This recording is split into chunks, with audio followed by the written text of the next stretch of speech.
Okay, this is a very exciting day because we are in South Australia for work. And so I'm trying South Australia's own Paul's iced coffee. Pick up a local, Pick up a local, made the way we like it here in South Australia. Drink it, love it. Nothing else comes close. That is a bold, bold, bloody call. So what we're going to do is we're going to review this hopefully delicious iced coffee. Nothing else comes close apparently. And while we do it, we're going to talk about how to deal with your inner monologue. And this is something that I need a lot of help with. If you could hear the things I've been saying to myself this morning in my own brain, it's not a happy situation. And I think a lot of people have those thoughts too. Or maybe I'm just the only insane person in the entire world, which is also a possibility of that. But before we get into that, let's shake this bad boy up and let's give it a go. We're in South Australia. I've never had this one before. I've never seen this one before.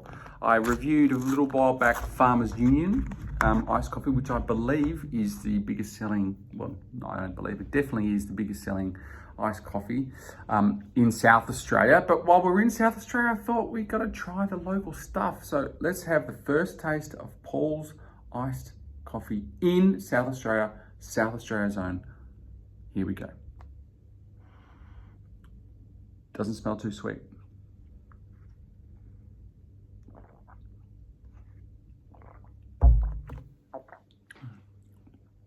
That's interesting.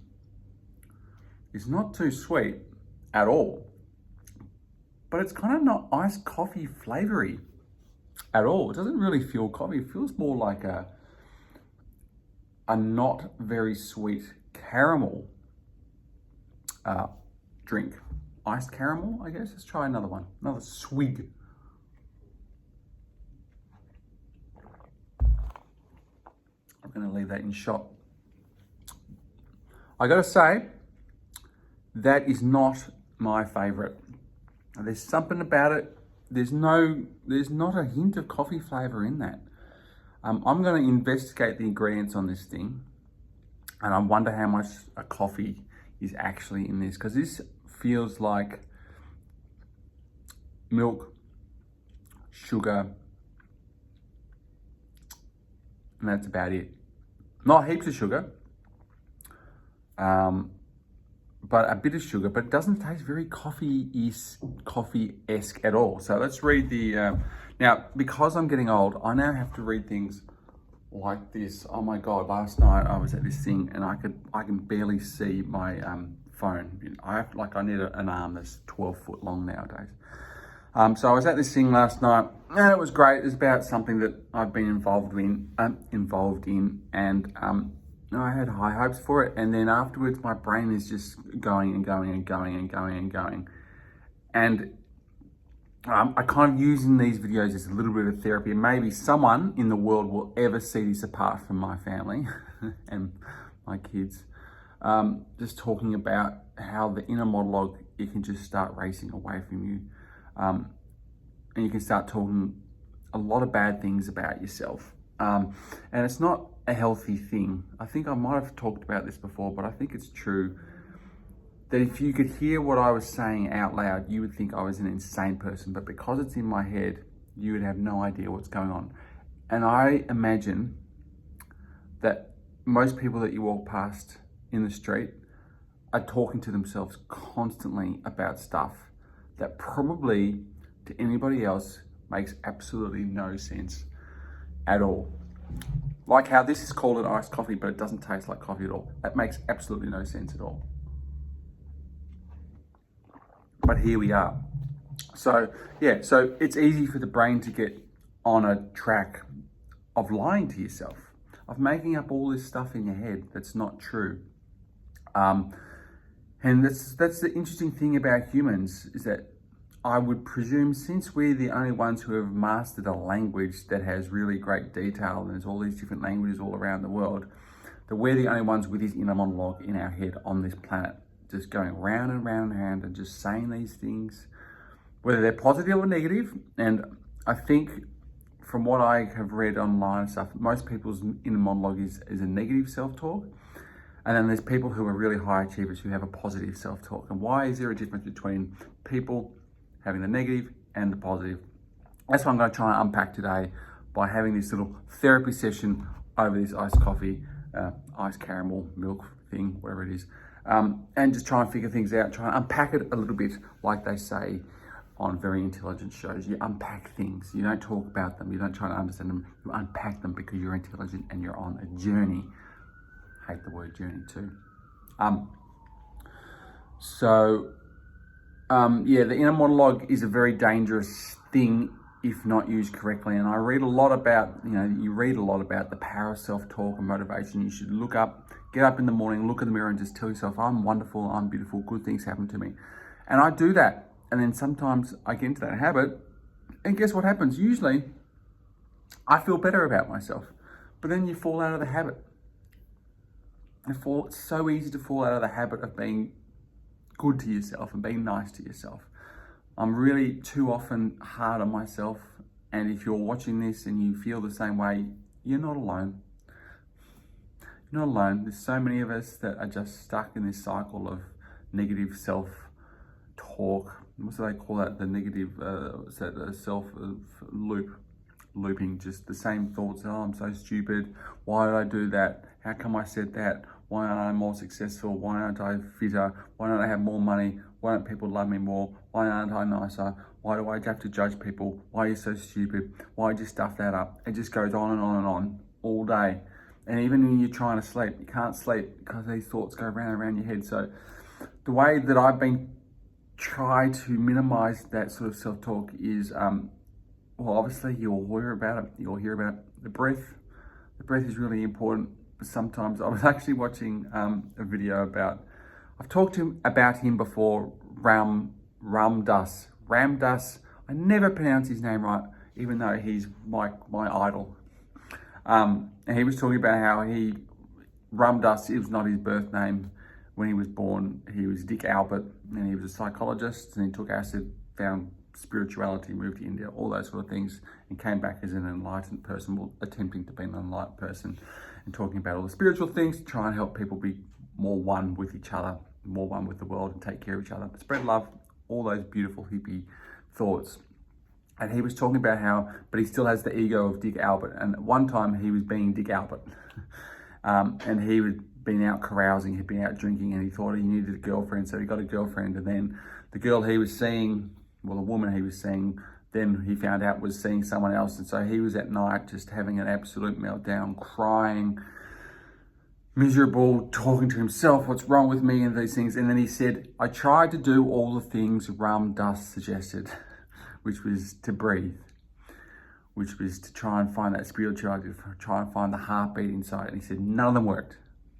None of them work. So if spiritual leaders who are preaching all these beautiful things about breathe through these things, gratitude, all these wonderful, wonderful thoughts, sometimes it just doesn't bloody work.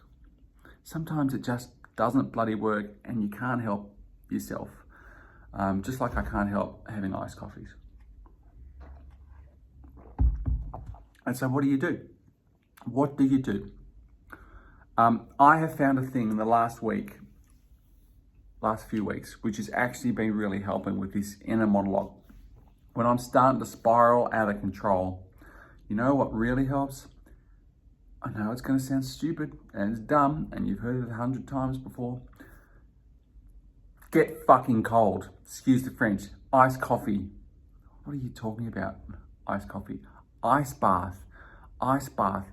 And I don't just mean jumping in the ice bath up to your neck. I mean put your whole body in the freezing water.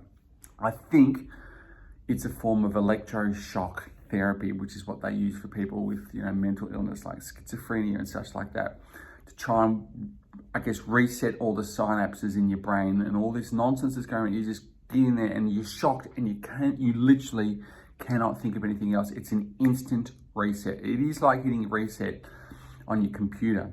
It just instantly, it's got off and then it's fixed.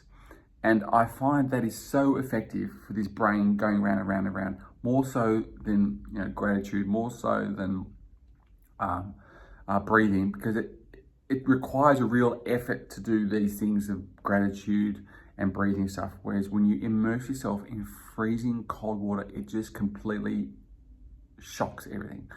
And all those thoughts, they're all gone, because all you're thinking is, holy shit, I'm cold. And you've stopped thinking. The inner monologue is gone. And you can get back, reset yourself, and find direction again. I'm in South Australia at the moment. As I said, I don't have access to that. So all last night, I couldn't sleep till 2 o'clock in the morning. By the time I woke up, it was 7 o'clock, all still going round. And so I doom scrolled. I did all these things to try and take my mind off it, because I couldn't do a reset, and I forgot these things. And that's what happens, is that when you get caught in these mindsets, you forget everything, all the good things that you are attempting to do. And in the last 2 weeks, I've actually been not having sugar. The only sugar I've been having has been, this is my first sugar in about 4 days. And it's having an effect on me. I haven't had milk. I'm all stuffed up in the nose. And I have to say that this is probably, in half an hour's time, I'm probably going to be feeling pretty bad, because I have to say, this Paul's iced coffee, see, this is what I'm saying. Like, how scattered are my thoughts? And it's interesting. I think we all have these scattered thoughts. And I actually do recommend filming yourself like this, because this is my therapy now. My therapy is a $3.60 iced coffee and talking to this video here. Now, what is interesting is that I've made a very, I've had a very firm intent to look at the camera now, and I feel like my thoughts are more scattered, and I'm not really doing the therapy work that I usually do compared to when I actually been looking at myself and the eyeliner is wrong. And I think maybe for my own mental health, I should just look at myself, because it feels better. I can see myself and I can smile. We all need to smile more. So yeah, I'm sorry this video is not the best. Maybe it's not the best because this drink is not the best. Let's talk about not myself for a bit, and in the monologues, let's talk about South Australia's own Paul's iced coffee. I love this design. That's cool as. How good's the coffee thing coming out of the South Australia symbol? Now, as I said, I can hardly read anymore. So how much sugar is in this?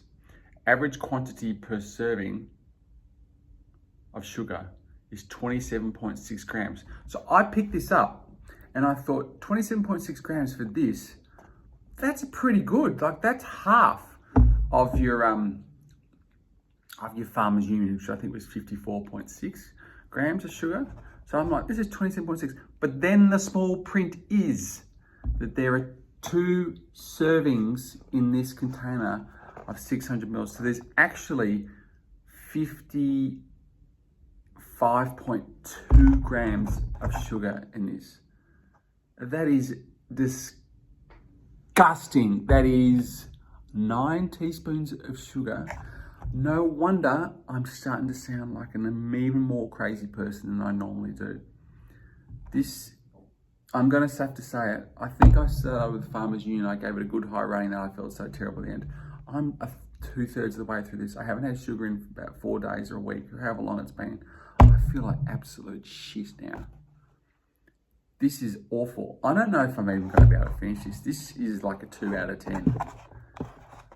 This is just, I mean, how much coffee's in this? Ingredients: milk solids, sugar, coffee, 0.5%. All right, so I'm going to give these extra points, because a lot of the iced coffees I have all sorts of numbers on them. At least this is very simple. It's milk solids. What is milk solids? Why don't I just have milk? Milk solids.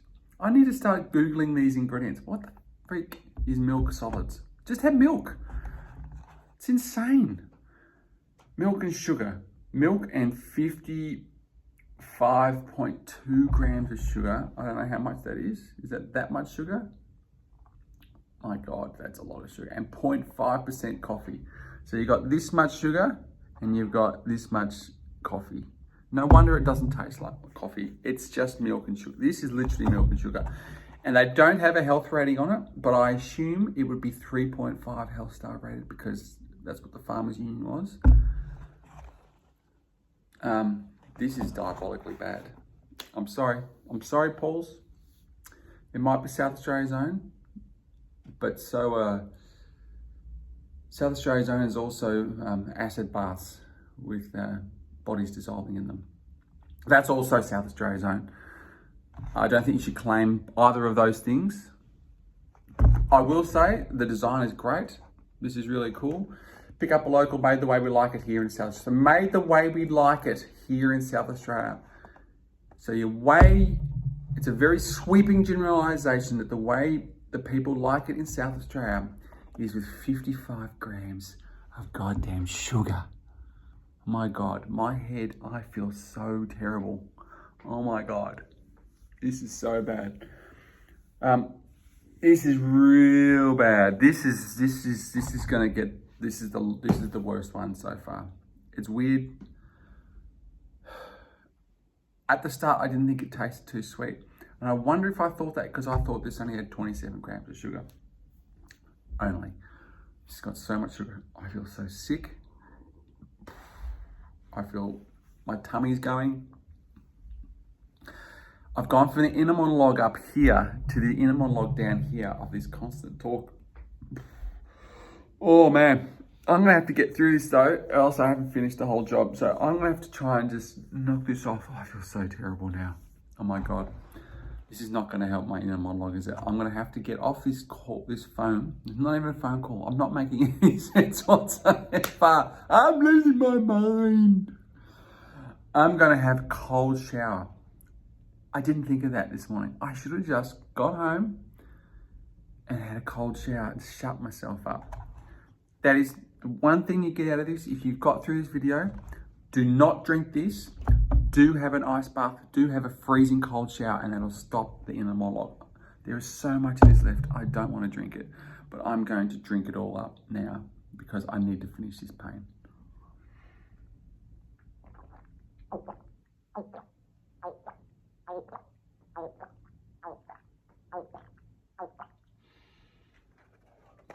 Oh my God.